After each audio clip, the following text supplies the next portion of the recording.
कभी सोचा है कि बस 1 मिनट जिसे हम यूं ही कमा देते हैं, उसकी असली कीमत क्या हो सकती है?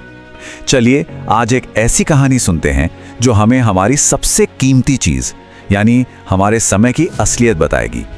कहानी की शुरुआत ना एक बहुत ही सीधे साधे सवाल से होती है, लेकिन इसका जवाब वो किसी की भी पूरी जिंदगी बदल सकता है। सवाल बस इतना सा है, क्या सिर्फ 10 मिनट की देरी किसी की पूरी जिंदगी का रुख मोड़ सकती है? तो मिलते हैं कहानी के मेन कैरेक्टर रवि से। एक होनहार नौजवान है, सपने बहुत बड़े बड़े हैं, पर एक आदत है जो उसे कह सकते हैं आगे बढ़ने ही नहीं दे रही। और रवि की कहानी ना कहीं हम सबसे जुड़ी हुई है।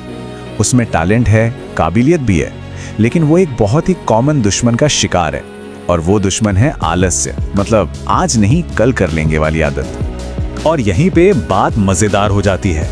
देखिए, एक तरफ तो हैं उसके बड़े बड़े सपने और दूसरी तरफ हैं उसकी रोज की आदतें।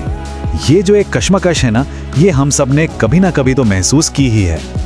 तो अब कहानी में एक ऐसा मोड़ आता है जहां एक छोटी सी घटना रवि को उसकी आराम की दुनिया से, कह लीजिए, एकदम से हिला कर रख देती है। होता ये है कि एक शाम उसके बचपन के दोस्त केशव का फोन आता है, और फोन पर वो एक ऐसी खबर देता है जो रवि को पूरी तरह से चौंका देती है।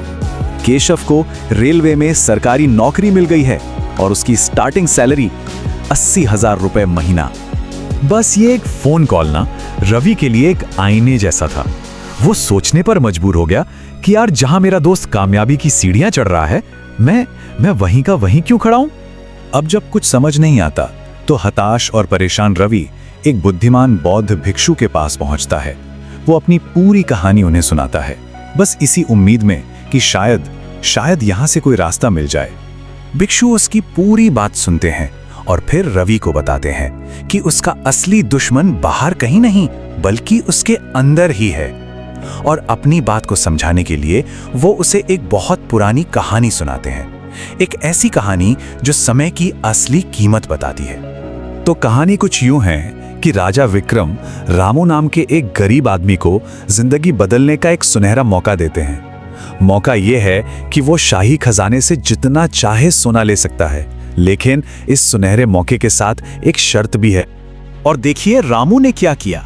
उससे लगा कि अरे अभी तो पूरा दिन पड़ा है, और बस यही सोचकर उसने अपना वो सुनहरा मौका एक मिनट करके गवा दिया। और नतीजा, जैसे ही सूरज डूबा, महल के दरवाजे बंद हो गए। रामू जब भागा भागा पहुंचा तब तक बहुत देर हो चुकी थी। अपनी ही एक मिनट की देरी की वजह से उसने एक बेहतर जिंदगी का मौका हमेशा के लिए खो दिया। कहानी खत्म करके भिक्षु रवि की आंखों में देखते हैं और रामू की गलती को सीधे सीधे उसकी जिंदगी से जोड़ देते हैं। वो कहते हैं, तुम सोचते हो कि समय बहुत है, लेकिन समय कभी रुकता नहीं। या तो तुम समय के साथ चलो, वरना समय तुम्हें पीछे छोड़ देगा।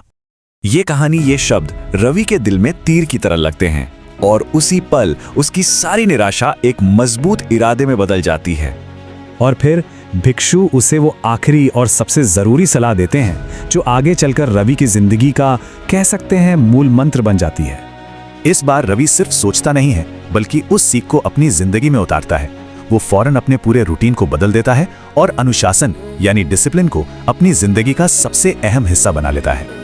और जानते हैं क्या हुआ? इस नए अनुशासन का असर बहुत जल्द दिखने लगा।